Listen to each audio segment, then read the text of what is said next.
بسم الله الرحمن الرحيم، والصلاة والسلام على أشرف الخلق سيدنا محمد وعلى آله وصحبه أجمعين. حبايب قلبي، تعالوا نعمل رز معمر. عندنا هنا غسلت الرز كويس وصفيته، وبعدين غليت اللبن وبتنقعي الرز في اللبن. وهنا حطيت الملح وشغلت عليه لحد ما هيبدأ ينشف اهو. هنهدي النار،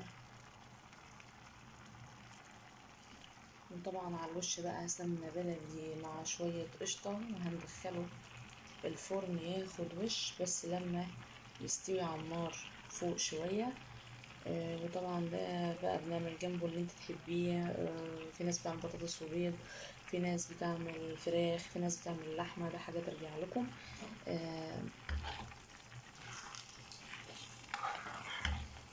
الرز المعمر ده اللي هو بيبقى قاعد ولبن، حط لبن بدل المية، بجد بقى طعمه جميل جدا.